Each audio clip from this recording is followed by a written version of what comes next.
These are G chords that I was playing. You probably know a basic G chord. Sometimes it's played like this or like this, but I want to teach you a few more G chords that I think you're really going to like, and they're not too difficult to play.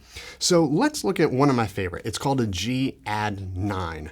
The number 9 comes from the 9th degree of the scale. So if I play my G major scale up to the 9th degree, 1, 2, 3, 4, 5, 6, 7, 8, 9. I'm actually going to play that note as the 2nd fret on the G string with my first finger. And then my middle finger is going to play the 3rd fret of that top E string. And then my ring and pinky are going to play the bottom 2 strings both on the 3rd fret. So if I just play the top string, then the D string, then the G string, then the B string, and then that bottom E string, listen how beautiful that is. So I'm skipping the A string here. And usually you can actually get by with just muting the A string with the bottom of your middle finger. Like that. So it's such a beautiful chord. I use that all the time, especially when I'm doing like finger style stuff. If you don't need the bottom string, you can get by with just 3 fingers. Your middle finger, your first finger on the 2nd fret of the G string, and your 3rd finger, your ring finger, on the 3rd fret of the B. I use that all the time. It just sounds beautiful. It's just awesome.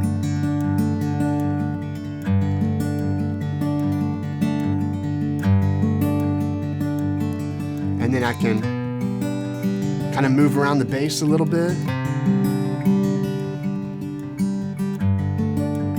Every time I land back into that G add 9, it's just so beautiful.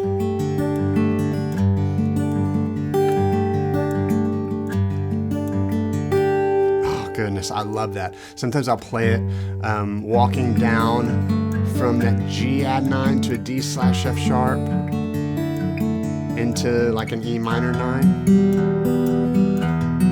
Oh, so beautiful.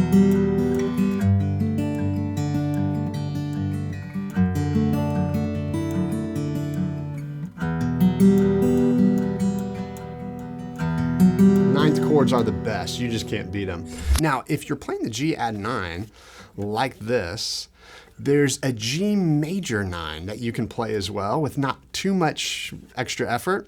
So in this case, my first finger, it's already playing the 2nd fret of the G string. I will just flatten it so it kind of plays the bottom 3 strings, right?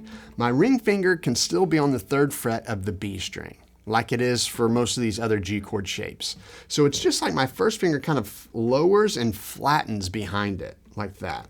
Normally, I'd been playing a G chord with my pinky down on the 3rd fret, but if I lift my pinky up, when that index finger is flat, when I lift my pinky up, now it's a G major 9, which is different than a G add 9. If you're not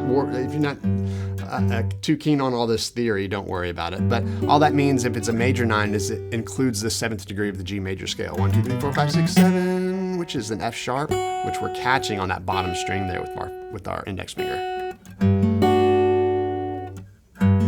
Now, so listen to this. So if I had this G add 9 into G major 9,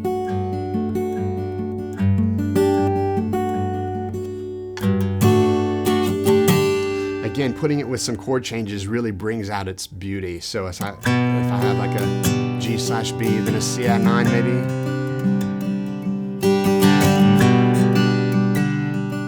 Into a D. Back to the G add 9. Major 9.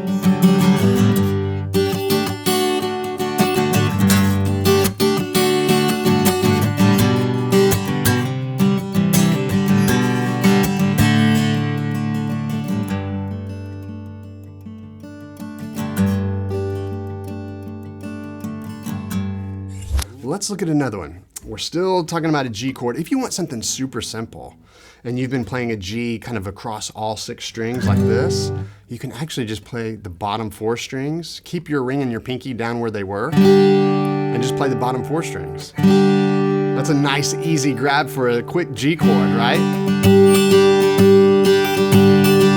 And I'm just careful not to strum the top 2, so I'm just strumming the bottom 4 strings.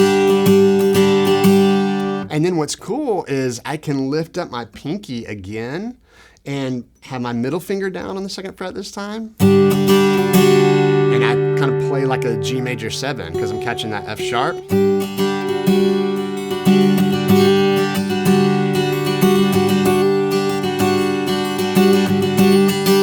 Maybe into a C.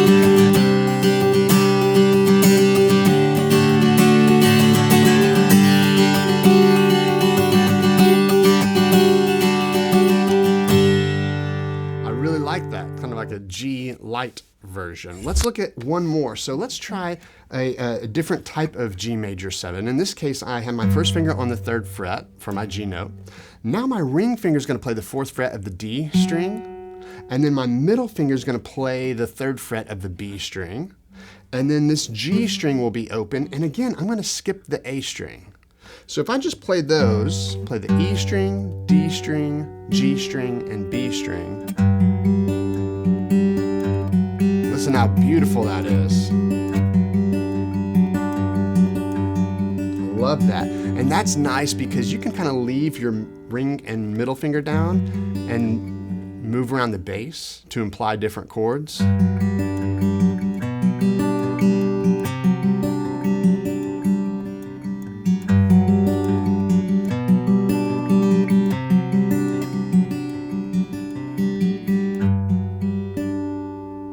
Let's look at one more, maybe a G6 chord. So for a 6, I have my first finger on the 2nd fret of the D string. 1, 2, 3, 4, 5, 6. And then I could keep the G string open in that case. So my middle finger is on the 3rd fret of the top string, my first finger is on the 2nd fret of the D string, and my ring finger is on the 3rd fret of the B string. I'm playing the G string open. I love that. Sometimes I will also flatten my index finger on the 2nd fret of the G and make it what we call a 6-9 chord, where you have the 6th degree and the 9th degree of the scale in the chord. Beautiful.